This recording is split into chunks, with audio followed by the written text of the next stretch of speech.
بسم الله الرحمن الرحيم.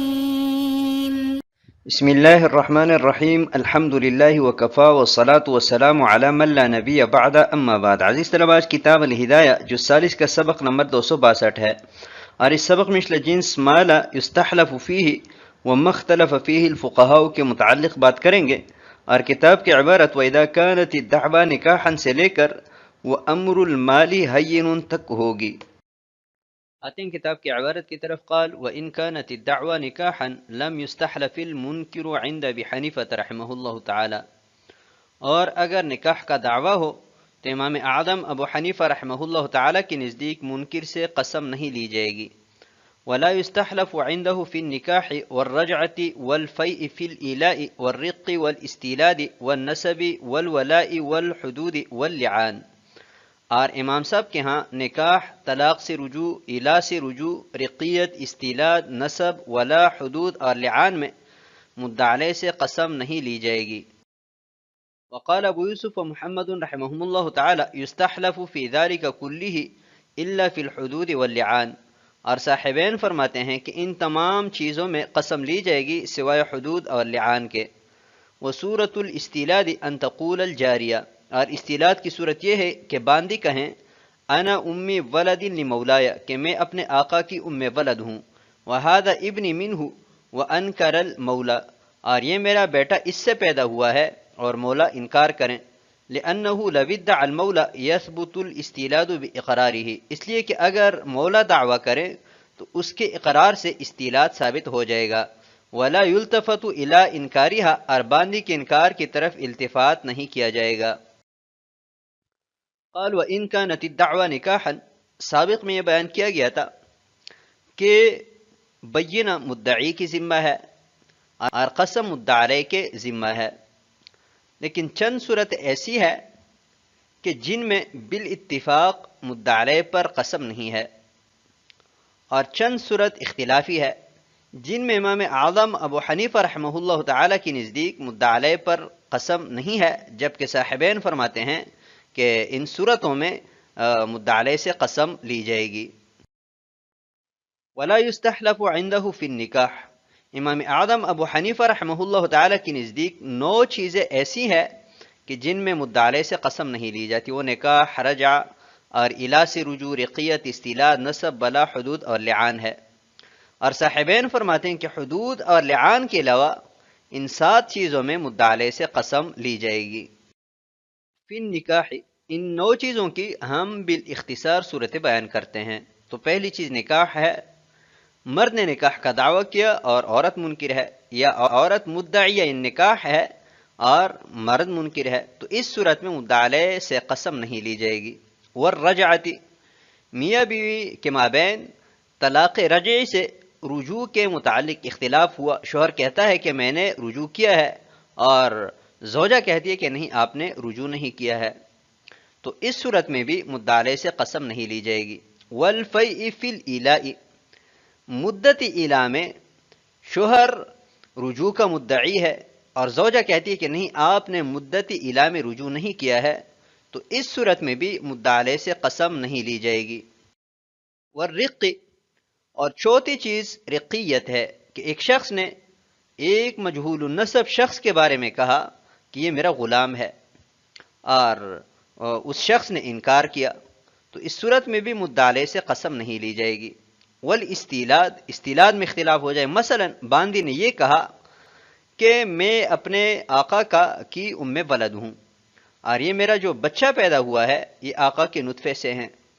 اور آقا نے انکار کیا، تو اس صورت میں آقا پر قسم نہیں آئے گی. والنسب، اور اسی طرح ایک مجہول النسب شخص کے بارے میں کسی نے دعویٰ کیا کہ یہ میرا بیٹا ہے اور اس نے انکار کیا، تو اس صورت میں بھی امام صاحب کے ہاں مدعا علیہ پر قسم نہیں آئے گی. والولا، اس کی صورت یہ ہے کہ ایک شخص نے مجہول النسب شخص کے بارے میں کہا کہ یہ میرا غلام ہے، میں نے اسے آزاد کیا ہے اور اس کا جو ولا ہے وہ میرا حق ہے، اور اس معتق نے انکار کیا. والحدود واللعان، حدود کی صورت یہ ہے کہ ایک شخص نے کسی ایسے امر کی تہمت لگائی کہ جس کی وجہ سے حد واجب ہوتی ہے. مثلا یہ کہا کہ زنا کیا ہے یا چوری کی ہے، اور جس شخص پر دعویٰ کیا ہے اس نے انکار کیا تو مدعا علیہ پر قسم نہیں آئے گی۔ واللعان،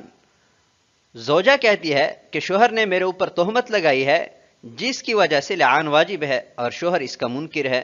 تو ان تمام صورتوں میں امام اعظم ابو حنیفہ رحمہ اللہ تعالی کے نزدیک مدعا علیہ پر قسم نہیں آئے گی۔ وقال ابو یوسف محمد رحمہم اللہ تعالی، صاحبین فرماتے ہیں کہ ان 9 صورتوں میں سے 7 صورتوں میں قسم لی جائے گی، سوائے 2 کے کہ وہ حدود اور لعان ہے، اور دلائل انشاءاللہ آگے آ رہی ہے۔ وہ سورۃ الاستیلاد، اوپر استیلاد کا تذکرہ ہوا تھا، صاحب ہدایہ خود اس کی وضاحت کرتے ہیں کہ استیلاد میں اختلاف کی صورت یہ ہے کہ باندی یہ کہیں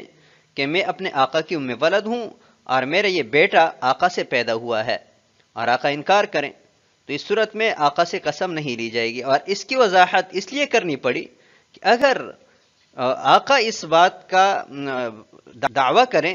کہ یہ بچہ میرا ہے اور میری باندی ام ولد ہے، تو اس کے اقرار سے استیلاد ثابت ہو جائے گا اور وہ باندی ام ولد بن جائے گی، اور باندی اگرچہ انکار کرتی رہے اس کے انکار کی طرف التفات نہیں کیا جائے گا۔ آتے ہیں اگلی عبارت کی طرف، لہما ان النقول اقرار لانه يدل على كونه كاذبا في الانکار، اور صاحبین کی دلیل یہ ہے کہ قسم سے انکار اقرار ہے اس لیے کہ نقول دلالت کرتا ہے اس کے انکار میں جھوٹا ہونے پر، علی ما قدمناه، جیسا کہ ہم نے پہلے بیان کیا، فکان اقرارا او بدلا عنہ، لہٰذا یہ اقرار ہوگا یا اس سے بدل، والاقرار یجری فی هذه الاشیاء، اور اقرار ان اشیاء میں جاری ہوتا ہے، لیکنہ اقرار فیہ شبہۃ، لیکن یہ اقرار ایسا ہے کہ اس میں شبہ ہے، والحدود تندرع بالشبہات، اور حدود شبہات سے ساقط ہوتی ہے، واللعان فی معنی الحد، اور لعان حد کے معنی میں ہے۔ ولابی حنیفہ رحمہ اللہ تعالی انہ بدل،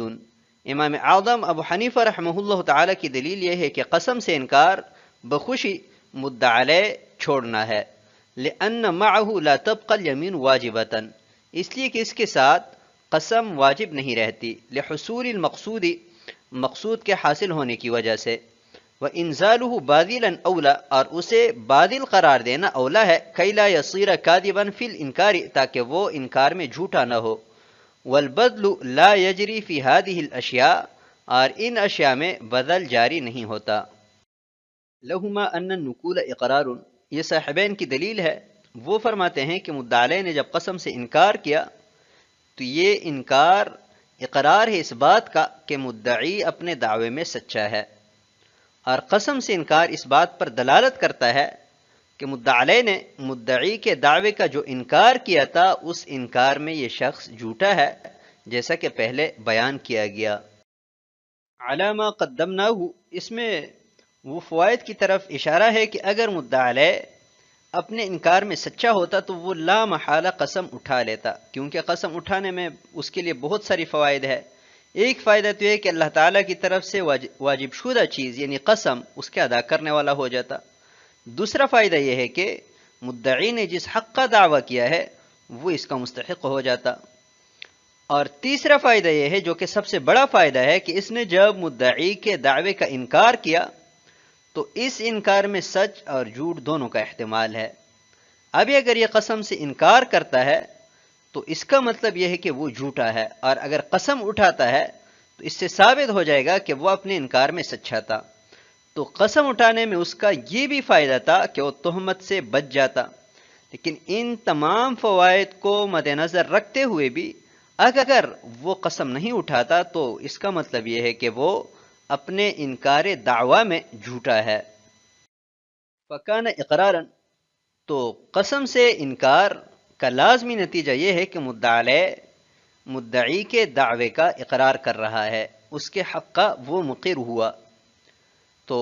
نقول عن الیمین یا تو اقرار ہے یا اقرار کا بدل ہے، اور یہ بات ثابت ہے کہ ان تمام اشیاء میں اقرار جاری ہوتا ہے، تو جہاں پر اقرار جاری ہوتا ہے وہاں پر انکار بھی جاری ہوگا، اور انکار کی صورت میں قسم آئے گی، لہذا ثابت ہوا کہ ان اشیاء میں مدعا علیہ سے قسم لی جا سکتی ہے۔ لیکنہ اقرار فیہ شبہۃ، ابھی ذہن میں ایک سوال آئے گا کہ اقرار تو حدود اور لعان میں بھی جاری ہوتا ہے،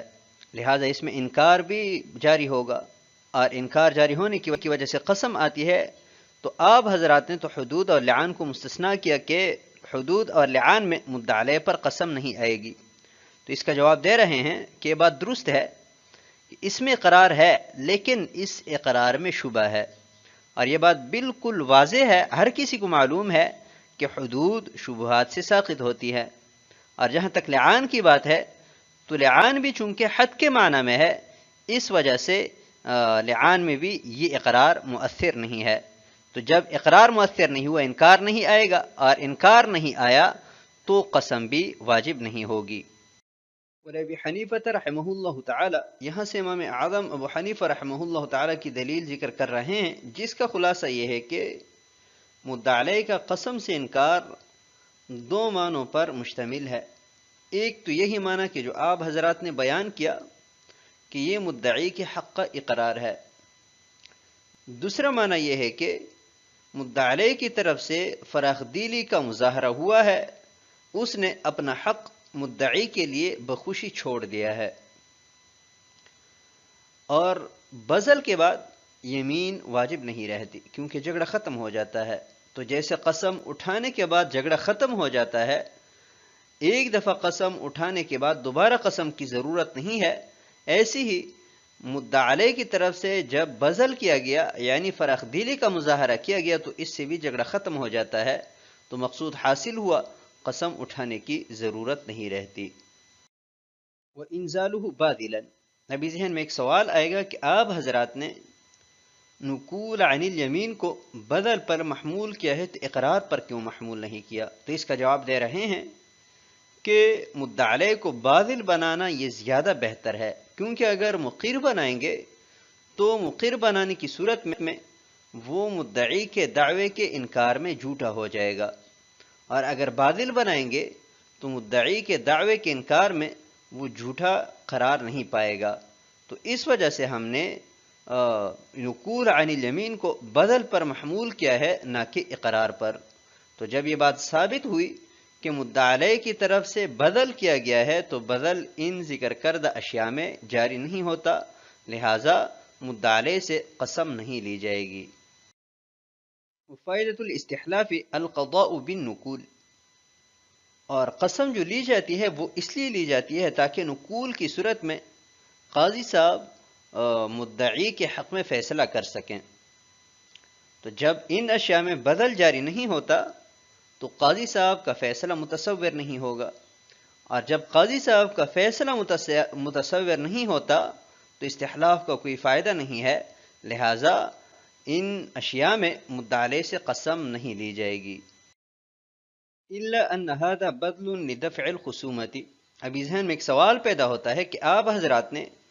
اس صورت میں نقول عن الیمین کو بدل پر محمول کیا ہے، اور بدل تبرعات کے قبیل میں سے ہیں، کیونکہ اس میں اپنے حق کو چھوڑا جاتا ہے مدعی کے لیے تاکہ جھگڑا ختم ہو، تو اس کا مکاتب اور عبد مأذون فی التجارہ حل نہیں ہونا چاہیے کیونکہ تبرع ہے، اور حال یہ ہے کہ وہ دونوں اس کے اہل ہے، لہٰذا آپ کا دعویٰ درست نظر نہیں آ رہا۔ تو اس کا جواب صاحب ہدایہ نے یہ دیا ہے کہ جیسے تجارت کی صورت میں جن چیزوں سے چرائے کار نہیں ہے، یعنی ضیافت یسیرہ، کسی کو چھوٹا موٹا ہدیہ دے دیا، چائے پلائی، جیسے ان حضرات کو ضیافت یسیرہ کی اجازت ہے، تو ایسی ہی خصومت کو ختم کرنے کے لیے بدل کے بغیر شرع کار نہیں ہے، تو اس کی بھی ان دونوں کو اجازت ہے۔ وصحته فی الدین، ایک اور سوال کا جواب ہے، سوال یہ ہے کہ بدل اعیان کے ساتھ خاص ہے، بدل اعیان میں جاری ہوتا ہے، اور آپ حضرات کے ہاں تو یہ دیون میں بھی جاری ہوتا ہے، اور حالانکہ دیون میں جاری نہیں ہونا چاہیے۔ تو اس کا جواب دے رہے ہیں کہ دیون میں بدل کا جاری ہونا مدعی کے زعم کی بنیاد پر ہے، کہ مدعی اپنے زعم کے مطابق اس کو اپنا حق سمجھتا ہے، اس لیے وہ قبضہ کرتا ہے، اور مدعا علیہ کی طرف سے بذل کیا گیا یعنی مدعی کو قبضہ کرنے سے منع کرنے کا جو اس کا حق حاصل تھا اسے ترک کر دیا، تو ترک المن جیسے اعیان میں جائز ہے ایسی ہی دیون میں جائز ہے۔ وَأَمْرُ الْمَالِ هَيِّنٌ، علامہ عینی رحمہ اللہ تعالیٰ فرماتے ہیں کہ یہ بھی ایک سوال مقدر کا جواب ہے۔ سوال یہ ہے کہ آپ حضرات نے دین کے معاملہ میں بدل کو ترک منع پر محمول کیا اور استحلاف کو درست قرار دیا ہے، تو سابق میں ذکر کردہ 7 اشیاء میں بھی بدل کو ترک منع پر محمول کیا جائے اور استحلاف وہاں پر بھی درست ہونا چاہیے۔ تو اس کا جواب یہ ہے کہ جہاں تک مال کا معاملہ ہے تو مال اپنے اصل کے اعتبار سے مباح ہے اور لوگوں کے مصالح اور فوائد میں خرچ ہونے کے لیے پیدا کیا گیا ہے، تو اس وجہ سے مال کے معاملہ میں بدل کو ترک منع پر محمول کیا جا سکتا ہے۔ اور جہاں تک وہ 7 اشیاء ہے تو ان کا معاملہ چونکہ آسان نہیں ہے، اس لیے بدل کو ترک منع پر محمول کر کے استحلاف کو درست قرار نہیں دیا جا سکتا۔ تو آج کے سبق کو ہم اسی پر ختم کرتے ہیں۔ والسلام علیکم ورحمۃ اللہ وبرکاتہ۔